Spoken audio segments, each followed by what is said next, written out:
All right, what up, guys? Welcome back to another episode of the Living the Dream podcast. Today on the show, we have Juliet Rose, who is an author, and we're going to get to hear all about her works. And guys, she was at an award ceremony before this, so she is a well-decorated author. Juliet, how you doing? Good. How are you doing? I'm doing well. Thanks for asking. And we like to jump right in. So if you could start with telling us a little bit more about yourself and what you like to do for fun, that'd be great. Ooh, for fun. So obviously writing is a big one for fun, but I'm a nature lover. So any chance I get, I try to get out and away and go hiking or even just sit by like the river or something like that. But I totally love to get away from the computer screen and just like commune with nature. Mm, yeah, there we go. I love that. I am also a big nature guy and don't get out nearly enough. But I'm a big kind of like I wouldn't say I like hiking. Like I don't like walking around a lot, but I would like to like lay Yeah. in nature. So that's where I stand with that. But so tell us about being an author. How long have you been an author? How long have you been writing? Tell us about that. What the day looks like.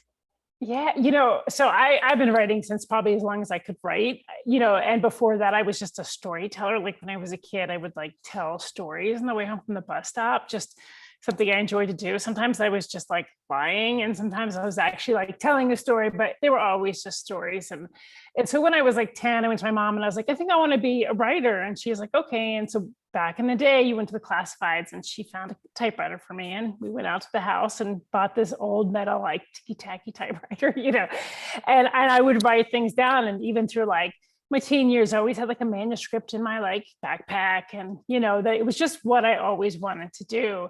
And then in my 20s, I was a young mom. And so I had a couple children. And in my 20s, my second daughter actually was diagnosed with a brain tumor.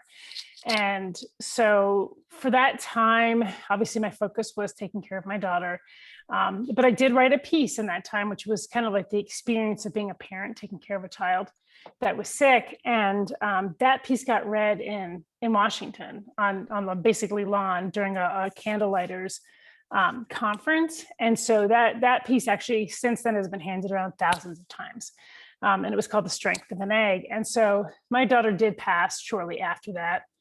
And my focus at that time was really writing nonfiction and trying to reach out to people going through, similar things, parents dealing with a child that was ill or people that were grieving. And so my focus at that time really was, I think, more, direct kind of to people type of writing. And then a few years after that, I actually picked up fiction. And again, I guess because, as a child, I was definitely a fiction writer. And so I picked up fiction and I started dabbling in that and found that I could really use my voice in fiction, maybe more powerfully than I could in nonfiction because I was able to reach a broader base.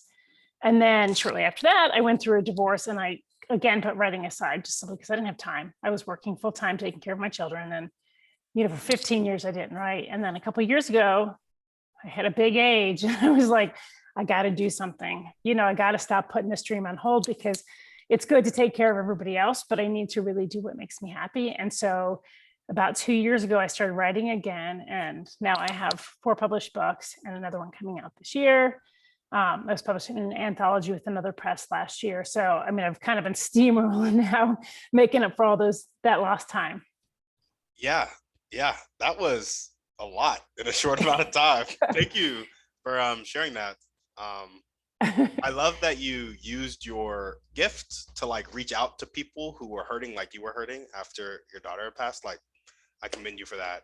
I would probably shut down and be very sad. So I did a lot of that too. I think for like the first year after my daughter passed away, I just was in like heavy grieving. I don't really remember eating, it's one of those things, but I had little children and I had to still take care of them. And so I still got up every day. The sun still rose. They still needed to be fed and get off to school. So, I did focus on that, but I really didn't focus on myself at all. I think probably for a couple of years after she passed. And then at that point I was like, hey, I have a voice and my experience might help somebody else going through that. Because even to this day, every time I drive past a hospital, my first thought is someone's up there with their kid right now and going through that and like feeling completely alone. And so like, even though it's been years since my daughter passed, I still have that draw to really try to reach out to those people. yeah, yeah, absolutely. And then the switch from nonfiction to fiction happened because you wanted to reach a broader audience. Did it also happen because you kind of wanted a change in writing style, a change in storytelling? Tell us a bit about that. Yeah, I think it also created a buffer for me. Like, instead of being so raw and pouring what I had gone through, my experiences out onto paper, which is hard because you're really having to dig back into those experiences and those memories. By writing fiction, hold on one moment. All good. All good. Don't worry about it. Sorry. By writing fiction, I was able to take some of those experiences, but buffer it through like a character, so then all of a sudden I wasn't feeling all of that. I was able to make the character go through that. So I felt like I could still take those experiences and reach more people, but without making myself just raw every time. Yeah.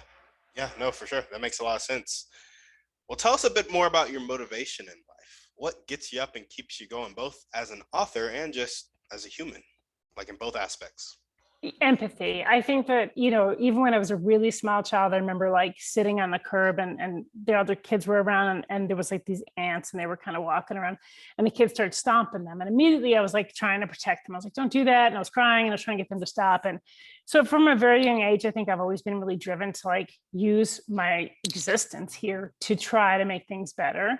And so when I get up in the morning, that's what I'm thinking. And when I write my stories, that's what I'm thinking is how can I use this to maybe lessen somebody else's load? And so, if I'm doing stuff outside of writing, I mean, I'm somewhat of an activist. I try to get involved in things. I hate that term because it also comes with a lot of connotations of feeling like you're superior. But if I can put my body or my voice somewhere to try to help, I do try to do that. Yeah.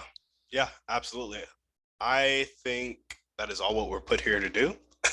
So I'm glad that you've touched into it because utilizing that empathy and then having it kind of guide you through your writing, through your work, through activism, like all of that, I think is it's where we get the most fulfillment when we have purpose-filled action. So you should reach out to some people who are lacking purpose. There are a lot of people in their 20s who are. I gotta tell them about that, but I commend you for it. So, but I think everybody in their 20s to a degree. I mean, even when I was in my early 20s, I look back and think, oh, I could just shake myself sometimes. Like the things that I thought were important or worried about. And I have children, my youngest now are in their 20s, and I see the same thing. I mean, and they're really compassionate, caring people, but it's hard when you're 20 years old and you get out of bed and you're thinking more like, what do I want? And I think that as you age and you have experiences, you start to think of like, why am I here? Yeah. Yeah, no, absolutely. I love that. Well, let's go ahead and jump into your dreams and goals now. What is your vision for the rest of your life, career as an author, and just life going forward? It's interesting because I said like a couple of years ago, I kind of woke up and I was like, I need to get, this train going again. And I think that's ultimately it is. I had put everything on hold for so long that really my goal for the rest of my life is to continue writing. And sometimes I have these like really firm goals, like I'm going to write 20 books by this time, or, by the time I die, I want to have written 100 books, and those are I kind of joke, like those are my like firm goals, but really my goal is to continue writing. It's truly my passion. I do art as well. And I do other things, but like at the end of the day, if someone said you have an hour to do whatever you want, I'm probably going to sit down and write. Like that's what I like to do. And so I think that's my goal is I just have this laid out, as long as I'm here, I'm going to continue writing and putting books out there and trying to use my voice for the greater good. I'd also like to travel. It kind of goes with my love of nature. There's a lot of things that I would like to see. And I don't mean like going to Paris or grand places. I want to go and like see places I can walk around and touch things. Like I want to go hiking places and I want to go see waterfalls and I want to basically experience even just the United States in a way that, we don't see so much. There's so many little back roads. I mean, I take my son to work now and we drive out of the town and we go out about 15 miles and there's this little road I have to drive down to get him to work. And it's just a single lane, tiny winding road. And it is like the most beautiful place I've been in so long. Like I stop and take pictures sometimes because I'm just like, wow, this exists everywhere. These little roads, these little stories. And that's really what I want is to eventually just start driving and finding those little roads. There we go. So do you see yourself living an RV lifestyle at some point? Yes and no. I definitely want to have an RV where I can travel, but I still want a home to go home to because like I love to cook and I like to spread out and like really do things. So like an RV is still really, really small. So for traveling, yes, but like for a full-time living, no. Yeah, yeah, makes a lot of sense. Makes a lot of sense. I'm right there with you. I could travel in RV, but I'm also like, I can really only drive like 1 to 2 hours at a time, which makes it very ineffective for our Right. kind of lifestyle. So yeah, maybe not for me, but I love it. So we got continue writing for the rest of your life, travel a lot more, and just kind of experience all the things that we typically miss in life. Are there any other dreams or goals you want to chat about? I don't think so because I think as I've aged, that's the other side of it is that you learn like simplicity is like so beautiful. Like we're taught growing up to gain and get all of this and get the house and get the cars and just to get stuff. And like as I've gotten older, I've thought, that was kind of a sham. Like now I just have debt. Like I don't want that. Like what I really want at the end of the day is like to not owe anybody anything, whether it's my time or my money or anything. I just kind of want to get up in the morning and do whatever it is I want to do. Yeah, I love that. Have you ever seen Phineas and Ferb? My kids used to watch it. So, I mean, I've seen it in passing. I've never sat down to watch it though. Gotcha. Gotcha. Well, they always wake up at the beginning of every episode. They wake up and they're like, Ferb, what do you want to do today? And then they just go do it. And I'm like, man, it is the Right? most perfect thing. I want to go sit by the river. Let's do it. Exactly. That'd be Exactly. amazing. Yeah.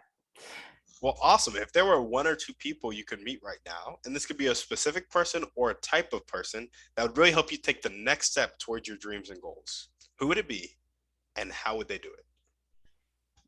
There's a lot of writers I think that I would love to talk to just simply to say, what was the kind of thing that pushed you over the edge or like to do that next thing. And there's writers that I know face like a lot of challenges. Like one of my favorite writers, Octavia Butler, she was a Black science fiction writer in the 60s. So like at that time, and she's female, so there was so many things against her, and she wrote these amazing books. They're actually some of my favorite books.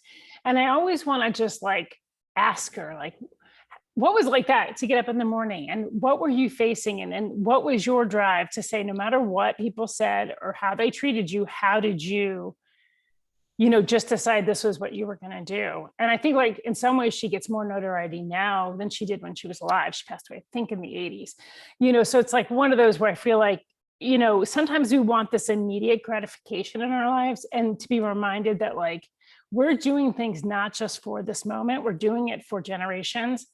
And I would love to talk to writers that have really had that experience where maybe in their lifetime, they weren't seeing the kudos and all that type of thing. They were really kind of doing it because it was their passion. I'd love to talk to other writers that were in that situation. And I think just their existence would be how they did it. Yeah. Yeah. So just talk to writers who write because they're passionate about it. Yeah, knowing that maybe there's that saying that men that plant trees that they'll never sit in its shade type of thing. I think that's what it is like when we're doing things that are creative or inspirational, we have to remind ourselves that maybe we're not necessarily doing it for now.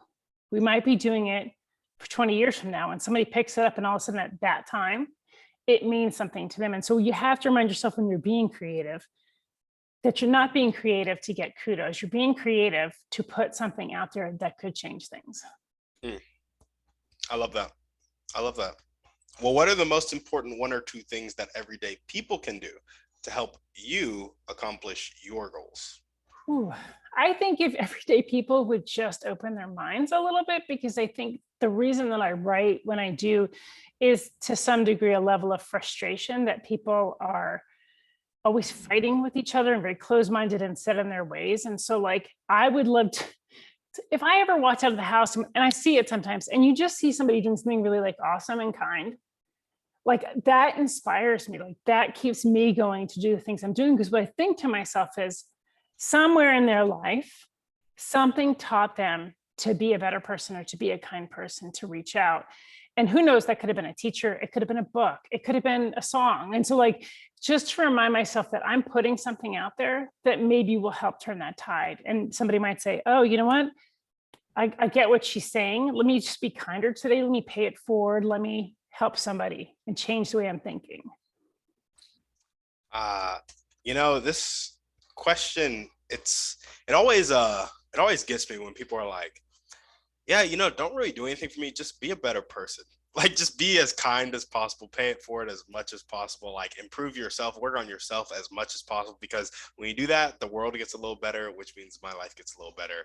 Like, that is so much more often the answer Yeah. than buy my book or send me referrals. Sometimes we get the buy my book, send me referrals, and that's good and valid too. But it's just amazed me how much people are like, yeah, just be the best you. Absolutely. Yeah, because it keeps us all going. I mean, I think we're all beaten down by the negativity that we see. So those like little moments of kindness, and you see it sometimes we'll share like a video on social media, and it'll just be somebody doing something really awesome for somebody else. And like how much of a boost is that for your day? Because you think, wow, there's still good in the world. I can go be good. Like it does go forward. And so like I think that matters more than anything. Yeah, yeah, absolutely. I'm right there with you. It's the simple things. It's the Exactly. simple things. So now we're gonna jump into our thriving three. And the first question is, what is your favorite book, movie, or podcast? Pick one. Pick one. I saw that and I had to think of one. Um, it's a tough one because it shifts for me depending on where I'm at. But currently, my favorite book is a book called A Monster Calls, and it's written by Patrick Ness. But he actually wrote it with the idea of a woman, Siobhan Dowd, I believe was her name, and she was passing away from cancer, and she came up with this idea for this book, but didn't live to basically see it to fruition. And so he took this idea and he wrote this book, and it's so powerful. It's the story of this little boy whose mother is dying of cancer. And so like he's going through getting bullied at school, and he's going through losing his mother, and kind of his hopes and dreams. And he kind of puts out there that he needs help, and he starts to getting visited by this tree that comes to visit him every night.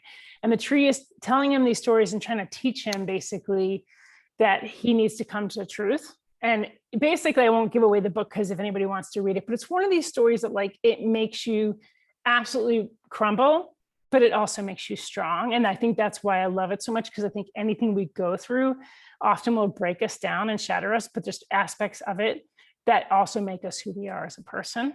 So I think right now that is my favorite book. I think I recommend that more than any other book. So I'll have to go with that one. One more time, what's it called? It's called A Monster Calls, Gotcha. and it's by Patrick Ness. There we go. There we go. Is it like a 700 pager or a 300 pager? No, it's actually really awesome because how they did it is they had an illustrator that worked in like illustrations, and I mean like on every page. So if there's pages of writing, there's like illustrations in the corner and stuff. And so probably text wise, it's not that much. I read it in a day because the story is so powerful that he doesn't need to get wordy or buried in all this description. Like the story is telling itself, and then these illustrations help it along.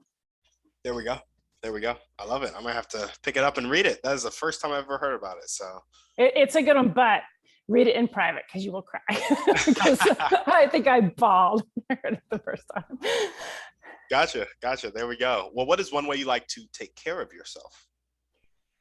It's interesting that you asked that because I think writing is my way, and that's why when I didn't write for 15 years and then I finally did, I recognized I wasn't taking care of myself, that I was basically pushing this soul driven part of myself down all the time. And then by sitting down and letting that come out, I was actually nurturing myself by writing. Yeah, absolutely. I'm right there with you. I think I experienced a similar thing with this podcast. So I hated basically everything I was doing in life for a long time in my life. Yep. And I was like, okay, how can I start doing things that I like to do? And I was like, what do I like to do? And I really only like to help people achieve their dreams and goals, mainly because I know how much it sucks not to. And so it's literally my dream to help people not feel that pain, because I'm like, that really sucks. I'm passionate about getting you away from that. And exactly. so it's the podcast. So I'm right there with you with taking care of yourself through the thing that you love to do, the thing that feeds your soul, which is typically aligned with how we best serve others. I agree. There we go. And what is one action step that you can take right now or continue to take if you're already doing it to meet as many authors that write just because they're passionate about it and they're creating to put it out there as opposed to getting the accolades? I think with writing, and there's so many communities, you really do need to seek out those communities, whether they're local within your area, or, if I find a lot online. Obviously, I live in a somewhat remote town in the mountains of North Georgia. So, we have a pretty small writing community. But for me, being able to talk to other authors is a huge thing. And so I've found them on Twitter and I've found them on Instagram, and we commune and we talk about what our dreams are and our frustrations are. And it really helps keep me motivated, because when you see other people say the exact same thing you're feeling, you go, okay, it's not just me. This is just part of this process. And once you accept it's part of the process, it's a lot easier to bear. There we go. There we go. So seek out a writing community and realize that you are not alone in feeling what you're feeling. Exactly. Love it. Love it. Well, we got a couple more questions for you. Usually it is a last question, but now it is a series of questions. And it requires a lot of pretext, actually. Kind of each question has some pretext. So I need you to bear with me. Okay. So a lot of people have come on the podcast and they've said that the catalyst that helps people change from having a fixed mindset, not willing to accept help and not willing to accept change, to having a growth mindset, being willing to accept help and being willing to accept change, the catalyst that helps them make that switch is a personal choice that happens after either extreme inspiration or extreme desperation. Do you agree with that, or do you disagree with that? Do you have anything to add or subtract? Tell us your thoughts. I agree with both. I think it can come from, I've had it happen in my life with both. So I've had it happen with absolutely terrible times, and that really helped me tap into who I was and what I wanted to do. And then I've had it for the same thing, like something really inspired me. So obviously with my daughter's death, going through that, absolutely broke me. And, I rebuilt. Like, it's that sense of, like, you kind of think about if you break a vase and then you have to glue it back together. Well, that's what it was like. I was broken and I had to figure out how to put myself back together. And I can't say I necessarily came back together better. I came back together different, but that different really pushed me forward to say, not only did I go through something really traumatic with my daughter, but she also went through something really traumatic, and she wasn't given the chance to have a voice after, like I was. And so I didn't take that for granted. Like I said, I'm still here. So, I've been through this. I have a voice. So now I have to have a voice for both of us. And so that really inspired me after she passed away to start reaching out and start writing and talking to people. And I was always a really shy child and a shy person. Like, I would go to parties and I would sit in the corner. Like, I just couldn't talk to people. And I learned through that to have a voice, to basically start talking to people and bringing up those hard subjects. And then inspiration. I mean, I think I hit, a certain age, my kids were grown, and all of a sudden, like, I was really inspired by life, where I had been inspired by death. Now I was inspired by life. Like, I'm here, I'm living. I have however many more decades I'm here on earth. What can I put into this? And the same thing, it was very similar feeling, but for different reasons.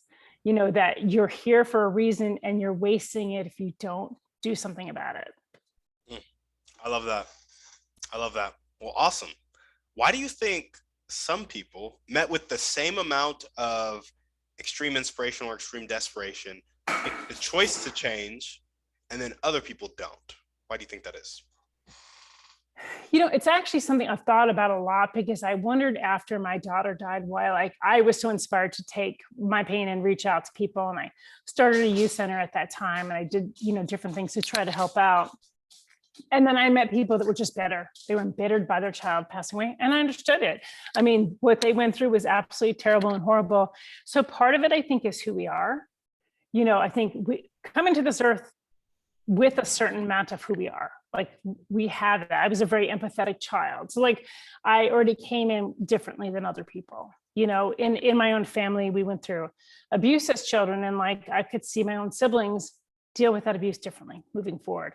Some became very untrusting and bitter about the world, and kind of carried that forward, where I was the opposite. I was like, I don't want anybody to feel that way. So mine came from, I don't want someone to go through what I went through. And I think that's who we are. And I think that, if you look at nurture versus nature, then our environment can change things too. Like, where are we at? Are we around people that are that don't understand us, that are not compassionate? And so we get even more bitter because they don't know what we've been through. Are we around people that say, hey, I'm here? And I did have people like that after my daughter died, random people. There was a lady that ran this kind of senior center in our town. And she was just one of those really caring people. And she just reached out to me. I remember after my daughter died, just one day, somebody showed up with a box of food. And it was from her. And she said, I just want you to know you're not alone. And I think that matters. These little things we do can shift how somebody deals with what they're going through. And it doesn't have to be, you can't take away their pain, but you can remind them that they are important and that they're not alone and that there's someone there caring about them. I love that. I think that is, again, the simple things, the small things, the really kind things can make a shift. So I completely agree. Our next question is, well, the pretext is that some people need a small amount of desperation or inspiration to change, and then others need a larger, more consistent amount. What do you think establishes that breaking point, that threshold, and can it be influenced? I definitely think it can be influenced. And I think, again, if you look at, we're not made up of one solid kind of experience. Everything from the moment we're born forward are little tiny experiences that define us as people, whether or not we realize it. So if you're raised at a very young age and your mom is there to climb in her lap, versus if you're raised at a very young age and your mother isn't. And it doesn't mean she's not as loving, but maybe she has to work. Maybe she's away from home. All of these little things help develop our character, our trust within the world, and our strength. Sometimes it does make us stronger to not have those things because we learn to have to depend on ourselves. We learn to put up walls. And so our threshold might be higher than somebody who maybe always had that comfort, knew that they always had a safe place to fall. They might break easier simply because they've never had to deal with anything any harder. So I think a lot of it is just defined by our environment. Again, who we are. Do you look at things and your first reaction is, I can do this, or your first reaction is, how dare this happen to me, or why is this happening to me, can make the difference in how you react when something falls apart. I love that. I am a big fan of taking care to watch your thought patterns. And I think you just alluded to that a lot. The questions you ask yourself influence the answers that you get. And it's just something to think about. Absolutely. Awesome. We got one last question for you now. So in Atomic Habits, James Clear talks about the 4 laws of changing your behavior. And the laws are to make the behavior change obvious, to make it attractive, to make it easy, and to make it satisfying. With that context in mind, how can we create an environment that makes it obvious, attractive, easy, and satisfying for people to make the choice that will change their life for the better? That's again going to come from an internal place of what people decide, they want. If you are really driven by materialistic things, or, everything has to be flashing lights, it's going to be a lot harder to be satisfied. I think us learning to find it goes back to simplicity, a much simpler thing that makes us satisfied. So if something is attractive, it doesn't have to be attractive like a boat. It could be attractive like a moment of cup of tea in the woods. You just have to find these simple things. And I think that we've been raised and conditioned in this country, especially, everything has to be big. The American dream is you have to go to college, you have to get this job, you have to drive a new car, you have to have this house, you have to everything, you have to go on this vacation, destination weddings. I mean, everything is big. And we're never really conditioned to just enjoy those little tiny things, those moments. And those can be really exciting and satisfying. If you wake up and you think, oh, I have my favorite tea and I don't have to go to work quite yet. I'm going to take that tea and I'm going to go sit outside and just enjoy a cup of tea. Then you're happy with where your life is. But if that cup of tea and that hour before work isn't enough, you're never going to be satisfied. You're always going to be striving for something you can't reach, and you're always going to be unhappy. It's facts. It's facts. I think it's really hard to reverse that conditioning for those of the people listening who just heard that and are struggling with being grateful, being present in that moment with the tea before work. What would you say to them to kind of start reversing that conditioning? It's interesting because I actually quit drinking a couple years ago. And one of the reasons I did, and the thing I thought about was like, when I was a child, it didn't take this to make me happy. I didn't have to have a glass of wine in my hand or a drink in my hand to be social or to enjoy my day. And so I think that's what we have to start thinking about is if they can put themselves back to when they were a child. And what are those things that made you really happy? And it's really simple. Like when I was a kid, I loved to look at tadpoles. I mean, like things like that. Like the simplest things are just walk out. And it was a nice summer day and it was warm, and I would just sit in the sun. Like it was really easy. And I think in order to uncondition yourself, you have to go back to where you were before all that conditioning started. So when you were a child, what were the things that really made you happy? And they're usually very simple things that make children happy. The things that make them laugh, the things that bubbles, goblet bubbles. Like it's things that we have to find the magic within every day and stop trying to look for the magic in something that may not even be attainable. Facts. I love that. Well, I think that is a great place to end the show. Do you have anything else you want to chat about before we sign off? Nope. If anybody does want to, look up me, I have my own website. I am always willing to chat. I always say that I have my email on my website, which is authorjulietrose.com. I have my email there, and I'm always open for a conversation. Awesome. Well, Juliet, thank you so much for coming on the show. I thank you so much for having me. Of course. And if you guys are listening to this and you do want to talk to Juliet, the link will be in the show notes. So you can go to our website there. You can hit her up, schedule time, whatever it may be. And as we always ask, shoot this podcast to 1 to 3 people need to hear this message. Give us a 5-star review and a shout out on iTunes. And on that note, we're out.